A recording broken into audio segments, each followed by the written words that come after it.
Bismillahirrahmanirrahim. Assalamualaikum warahmatullahi wabarakatuh.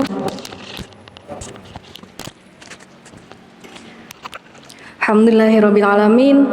Segala puji bagi Allah Subhanahu wa taala yang telah memberikan kita nikmat iman, nikmat Islam dan juga nikmat kesehatan sehingga kita bisa melaksanakan ibadah zuhur berjamaah pada siang hari ini.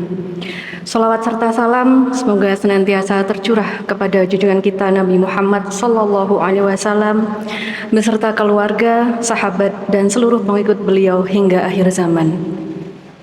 Bapak Ibu jamaah zuhur Masjid Walidah Dahlan yang saya hormati, pada kesempatan siang ini izinkan saya menyampaikan sedikit sharing pengetahuan bertema sejarah gizi dan perkembangannya di dunia modern.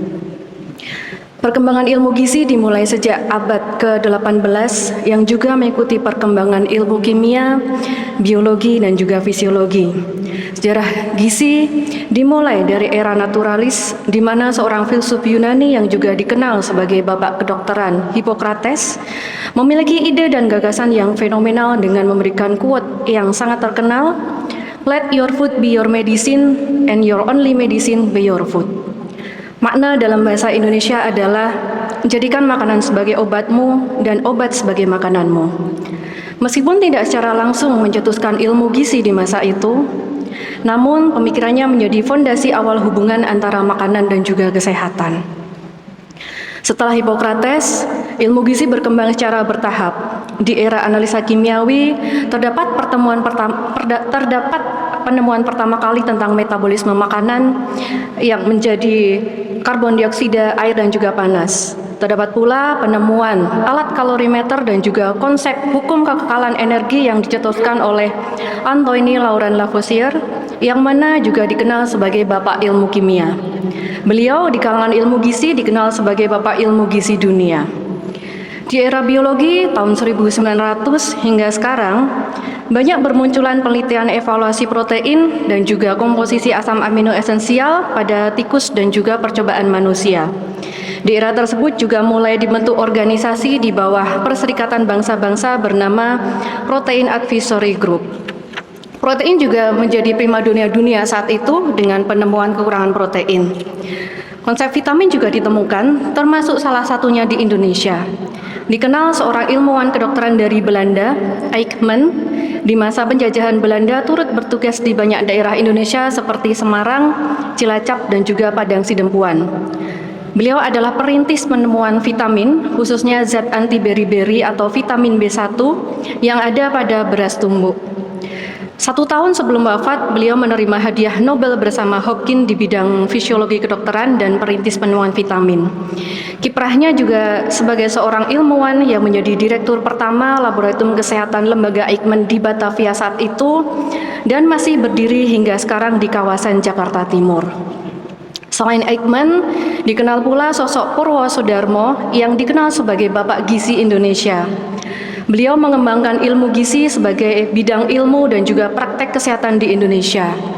Keterlibatan beliau sebagai upaya menanggulangi malnutrisi, busung lapar, dan kekurangan vitamin di masyarakat pasca kemerdekaan Indonesia. Peran lain beliau sebagai pendiri Lembaga Gizi Nasional Lembaga Makanan Rakyat atau LMR yang kemudian sekarang ini berkembang menjadi Direktorat Gizi di Departemen Kesehatan. Kemudian sekolah guru gizi didirikan dan menjadi Politeknik Kesehatan Gizi di berbagai wilayah Indonesia. Ilmu gizi juga berkembang sejak awal tahun 2000 ke era genetika dengan mempelajari pengaruh makanan terhadap ekspresi genetika atau disebut sebagai nutrigenomik dan bagaimana variasi genetik mempengaruhi respon terhadap metabolisme gizi atau disebut juga sebagai nutrigenetik. Namun meskipun banyak dirumuskan bahwa ilmu gizi dari sains modern dalam 200 terakhir, nilai-nilai dasar ilmu gizi sudah lama hadir dalam Al-Quran. Allah Subhanahu wa Ta'ala telah memberikan petunjuk tentang makanan, pola konsumsi, dan hidup sehat dalam berbagai ayatnya. Islam menekankan tentang keseimbangan, kebersihan, kehalalan, dan juga kesederhanaan dalam konsumsi makanan kita. Beberapa ayat Al-Quran yang relevan diantaranya adalah 1. Quran Surat An-Nahl ayat 114, yang mana ayat ini menggarisbawahi tentang makna halal sesuai hukum syariat, thayyib yang artinya bergizi, bersih, sehat, serta tidak berlebihan sesuai dengan prinsip gizi seimbang. Ayat yang kedua tentang Quran Surat Al-A'raf ayat 31, yang mana ayat tersebut sejalan dengan prinsip perkembangan gizi modern yang menolak pada pola makanan yang berlebihan yang dapat menyebabkan penyakit metabolik.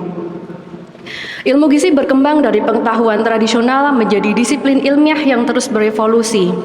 Perannya sangat penting dalam menciptakan masyarakat sehat, produktif, dan berdaya tahan terhadap penyakit. Dan gizi bukan lagi hanya sekedar makanan, namun juga menjadi bagian penting dari sistem kesehatan, ekonomi, dan juga gaya hidup modern. Hadirin jamaah zuhur Masjid Walidah Dahlan yang dirahmati Allah, semoga kita semua diberi kekuatan oleh Allah untuk mengamalkan ilmu, menyebarkan manfaat, dan meneladani Rasulullah dalam keseimbangan hidup dunia dan juga akhirat. Demikian yang dapat saya sampaikan pada siang hari ini. Jika ada kebaikan itu tentu dari Allah Subhanahu wa taala, dan jika ada kekurangan itu tentu dari diri saya pribadi. Dengan menyadarkan diri kepada Allah dalam jalan kebenaran, mari kita berlomba-lomba dalam melakukan kebaikan. Wassalamualaikum warahmatullahi wabarakatuh.